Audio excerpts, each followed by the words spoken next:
வேண்டும் என்று ஒரு 35% வாக்காளர்கள் எல்லா பொது தேர்தல்களிலும் வாக்களிப்பதற்கு வாக்குச்சாவடிக்கே வரவில்லை.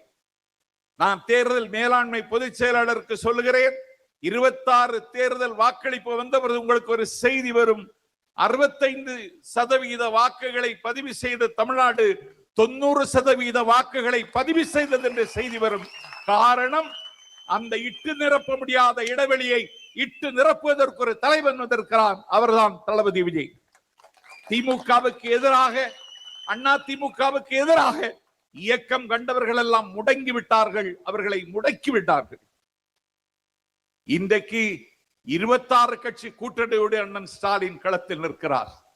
நாஞ்சில் சம்பத் கேட்கிறேன், எந்த காலத்தில் 26 கட்சியோடு கூட்டணி வைத்துக் கொண்டீர்கள்? விஜயினுடைய வருகையும் வளர்ச்சியும் என் தலைவனுக்கு கிடைக்கிற வரவேற்பும் உன்னை 26 கட்சிகளை நாட வைத்திருக்கிறது. ஆகவே இந்த யுத்தம் மிகப்பெரிய யுத்தம். இந்திய துணைக்கண்டத்தினுடைய அரசியல் வரலாற்றில் தமிழ்நாட்டில் நடைபெறுகிற இந்த தேர்தல் மிக முக்கியமான பொது தேர்தல். நேற்றைக்கு அரசியலுக்கு வந்தவன் என்று கிண்டல் செய்கிறார்கள். 3 வயது பாப்பா என்று எங்களை அழுக்காக்க பார்க்கிறார்கள். நித்தம் ஒரு செய்தியை வாந்தி எடுத்து எங்கள் மீது வதந்தியை பற்ற வைத்து எங்களை அழுக்காக்க பார்க்கிறார்கள். எங்கள் தலைவனை அழுக்காக்க முடியாது. அவன் ஆகாயம், அண்டங்காக்கைகள் அவனை அழுக்காக்க முடியாது.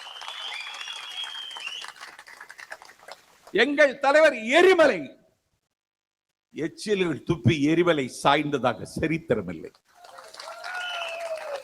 எங்கள் தலைவர் வானம், குச்சிகள் வானத்தை கிழித்ததாக செய்திகள் இதுவரைக்கும் வந்ததில்லை. அவர் சொல்லுவதுதான் எங்களுக்கு வேத மந்திரம். கான்பிடன்ட் இருங்கள், நாளை நமதே என்று சொல்லுகிறார். அந்த நம்பிக்கையில் களமாடுகிறோம்.